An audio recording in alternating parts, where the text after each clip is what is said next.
Welcome to another exciting episode at Sartori Studios, where innovation meets creativity every day. Today, we have the pleasure of discussing the works of an insightful author who brings unique perspectives to. We're diving into a really provocative idea from Michael Sartori's book, Tense Before Temples.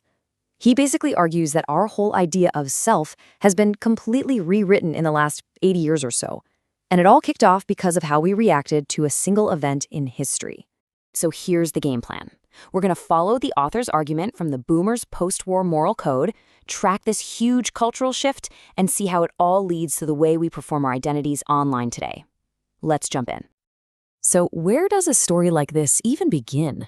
Well, the author says it all starts with the baby boomers, and with a moral code that he gives a very, very specific name to. He calls it boomerality. And the main idea is actually kind of simple. After World War II, our collective moral compass just got completely reset. Good basically became the polar opposite of anything and everything associated with Nazi Germany. And according to Sartori, this wasn't just about politics. This became the foundational ethic for an entire generation. But here's where it gets really interesting and a little controversial. Sartori calls it the reactionary error. He argues that in this massive rush to reject everything the Nazis stood for, we kind of threw the baby out with the bathwater. Virtues that people had valued for centuries, things like civic duty, patriotism, being frugal, they all of a sudden started to look suspicious, just because the enemy had also claimed to value them. So this reaction creates this brand new moral hierarchy. Right at the top, you've got equality and social justice. But this also created a new number one sin, judgment. The logic was, well, judging others is the first step on that dark path that leads to the Holocaust. So, judge not became effectively the first and most important commandment of boomerality. And the author points to a kind of surprising piece of evidence for this whole cultural mood, that Fleetwood Mac song, Don't Stop, which you might remember became a huge anthem in the Clinton years. I mean, think about the lyrics. Yesterday's gone, yesterday's gone. Sartori sees that as perfectly capturing the spirit of the time, this relentless push toward the future that meant you didn't really have to look too hard at the past. Okay, so how did this new moral code actually change people? Well, it kicked off a massive shift in how we see identity itself, a pivot from the person you were supposed to be in public to the person you felt you were deep down inside.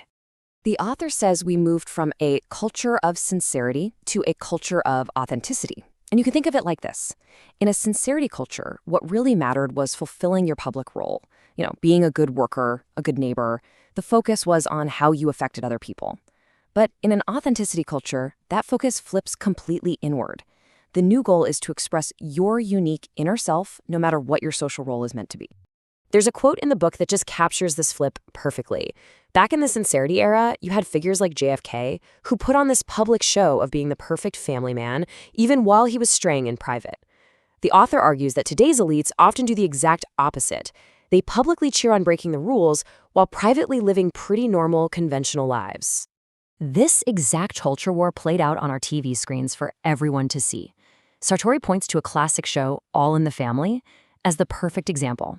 You've got Archie Bunker, who represents that old world of sincerity. Just do your job, be the man of the house, that's what matters.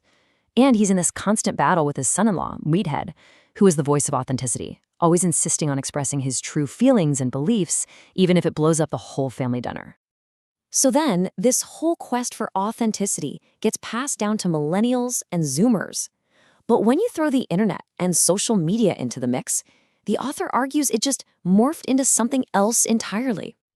And this brings us to the author's third stage, a word he made up, prophilicity. And this is a huge leap. The idea isn't to discover your authentic inner self anymore. No, instead, your identity is the performance. It's the collection of carefully curated profiles you build for Instagram, for LinkedIn, for whatever's next. In this world, you literally are what you post. We used to make fun of this. Way back in 2007, Brad Paisley had that hit song about being so much cooler online. And the whole joke was about the difference between the online you and the real you. But Sartori's argument is that, well, the punchline has changed. For a lot of people, that gap doesn't exist anymore. The online persona has become the real self. The performance is now the identity. So how does this even work? The author says the key is something called second-order observation. It just means you start to build your identity by constantly imagining how this faceless online audience, this general peer, sees you. I mean, just stop and think about that for a second. Your sense of who you are is no longer being shaped by your family or your friends or your actual community, but by the imagined judgment of an anonymous crowd on the internet. So let's just lay it all out on a timeline. The author maps this generational shift like this. You start with the sincerity of the silent generation. That gives way to the boomer and Gen X obsession with authenticity. And that, finally, evolves into the profilicity, that performed identity of millennials and zoomers.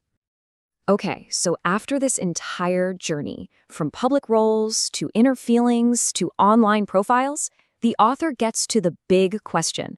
Is there even a real self left to find anymore?